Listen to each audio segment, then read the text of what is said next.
After a series of lackluster performances, Barcelona will face off against Sevilla at the Ramon Sánchez Pizjuán tomorrow in Saturday afternoon to try and get back into form just before a very crucial week that will feature two El Clásicos. It's now or never for Barcelona to get back into stride if we want to get our best players ready for those two games.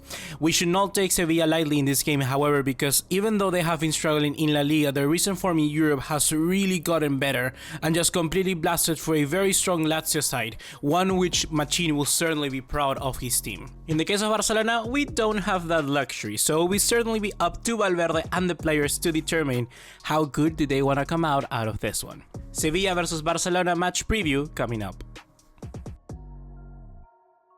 What's going on, guys? ¿Cómo están? Boys here, welcome back to another video here on the channel, and today we're going to be taking a look, of course, at La Liga Matchday number 25, and more particularly that game between Sevilla and Barcelona.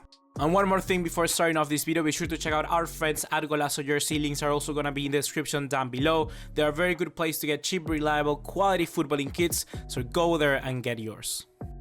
So coming into this game, I actually gotta say that there's not a clear favorite between Sevilla and Barcelona. You could certainly make an argument for us because Barcelona have won 4 of the last 6 games against Sevilla, just losing one and drawing the other.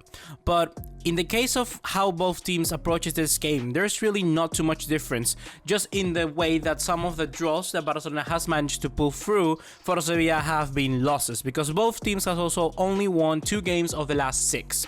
In the case of Barcelona, we've won against Sevilla last time around in La Copa del Rey in that return leg at the Camp Nou, which was a wonderful second remontada. And of course that game against Real Madrid, which in all honesty we got not very lucky, but we managed just to scrape through. In the case of Sevilla, they got in the last win against Lazio in that Europa League, and the other one was also in the Europa League against Lazio, which is very surprising, to be honest, because in the last 3 games for La Liga, Sevilla have not managed to, well, get a win.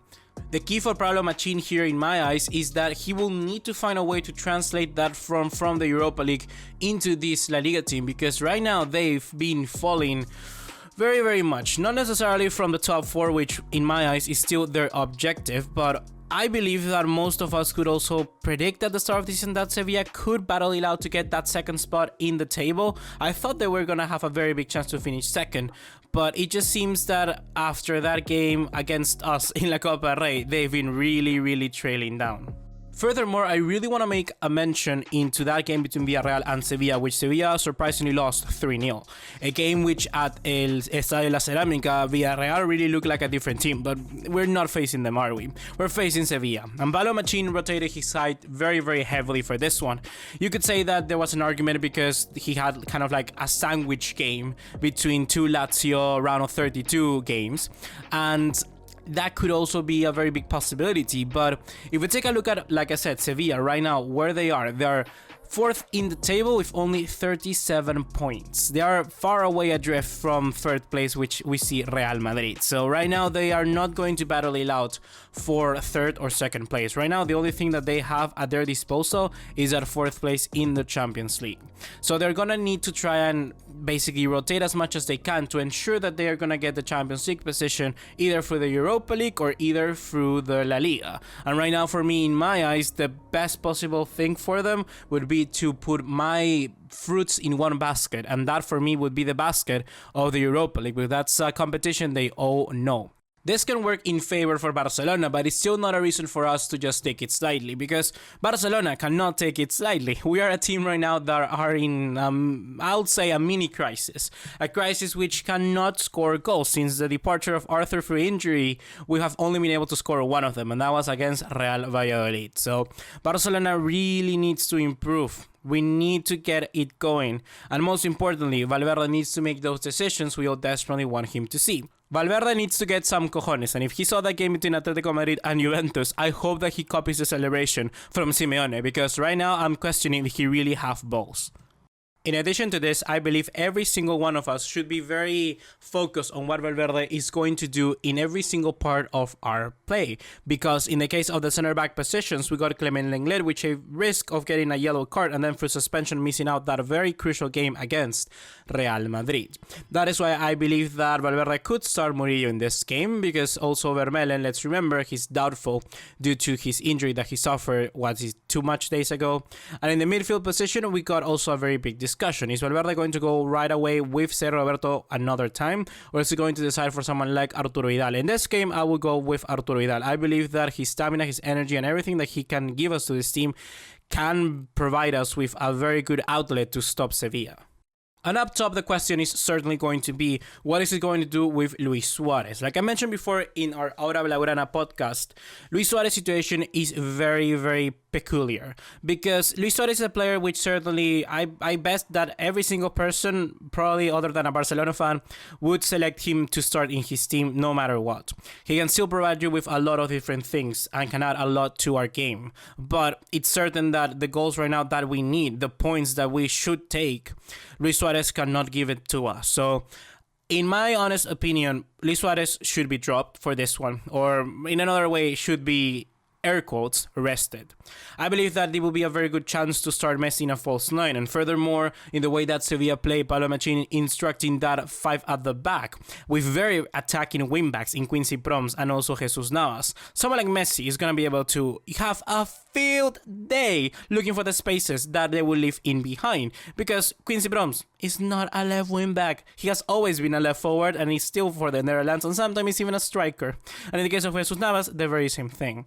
So I believe that someone like Messi, alongside Dembélé and Malcolm, they can do a pretty decent job. And if Valverde really doesn't want to do that, well, at least start Coutinho, because he's also going to help at least one outlet that we will have in the forehand, which would be Dembélé or Boateng or Malcolm in that sense. And he will do an also very good job like what Lionel Messi would do, because against Sevilla, we see that Coutinho has good games. Why? Because he's able to play at his abilities, and Sevilla really are a team where he can take advantage of.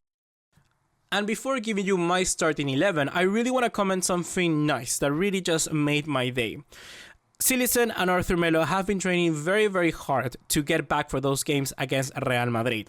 Arthur Melo, the medical staff, still believe that they will need a little bit more time to work on him and get him to his 100%, but they do believe that Jasper Silicen will be able to come back and play against Real Madrid in La Copa del Rey. And that's very good news, because as we know, Silicen was putting very good performances in our games against Levante and also Sevilla. And the thing is that, well, he missed his first El Clásico in that first leg against Real Madrid due to injury. And I was very sad for that. And I said that if he was able to come back for that game, for the next leg or the next game against Real Madrid in La Liga, he should play that game, because it's just so bad that he wasn't able to. And it comes out now that Valverde and Marc-André ter Stegen also believe the very same thing. And that just makes me really happy, because this demonstrates that Barcelona are just more than a club. Every single person in this entity, they work like human beings. They are ground to earth, and they know how emotions work. And we're not like other clubs around that, and this is a very good demonstration of that. Valverde and ter Stegen are willing to let him play that game in La Liga, even though it's not his competition, and that for me is just amazing. But well, for now, which is going to be the starting 11 against Sevilla? I believe that Barcelona is going to start with ter Stegen in the goalkeeper position. For the right, I'm going to go with Nelson Semedo over Sergio Roberto, because right now I believe he's a starter, and I also believe that we need his space to try and combat someone as fast as Quincy Promes. Then the two center backs for me are going to be Gerard Piqué and Jason Murillo, and then the left back is going to be Jordi Alba. In the midfield, I'm going to go with Sergio Busquets, I'm going to go with Arturo Vidal, I'm going to go with Carles Aleñá.